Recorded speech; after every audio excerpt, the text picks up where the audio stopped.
Look, there's a lot of weird stuff going on. You saw what Target was doing, and I'm sorry, like they've had the Pride display, and everybody was fine with the rainbow onesies. They've had it for years. Nobody complained. But when you suddenly start putting in swimsuits with tuck-it mechanisms so that biologically born men can go around in girls' swimsuits, well, then it just starts getting a little weird, right? Very weird. When Bud Light suddenly wants to give up its number one spot as a beer because it thinks somehow, miraculously, it's going to bring in all these trans people to drink their beer. I mean, I'm sorry, but it's like 0.06% of the population.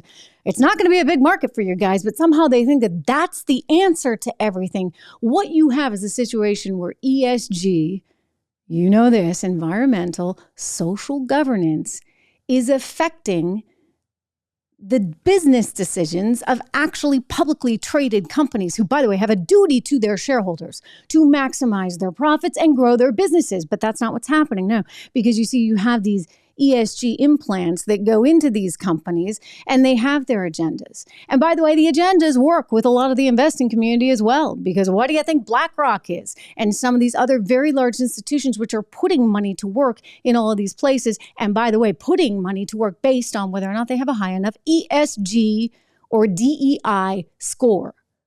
So the corruption effectively becomes rather rampant and is going to increasingly be a problem. I mean, the good news is consumers, they get it.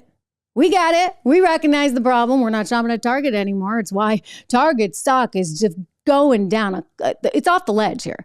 I mean, you think about this stock that was actually at $160 before the whole scandal erupted. And granted, they have other problems. They've got tons of thefts that they have not been able to manage. They've got very messy aisles.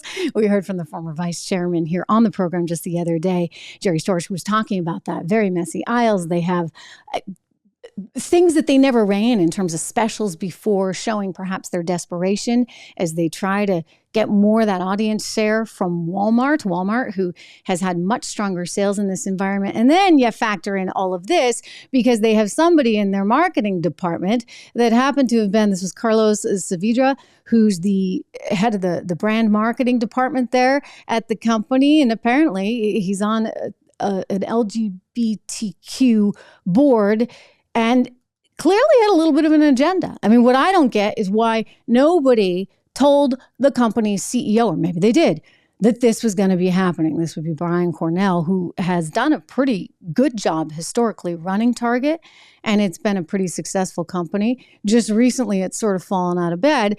And I wonder how much that has to do, as I said, with the embeds, right? They've got people planted in these companies that have very woke social agendas. Now, nothing wrong with that. You know what? You go do your thing. But when it starts interfering in a company's stock price, when it starts interfering in how that company is able to succeed on behalf of its investors, we suddenly have a problem. Do we not?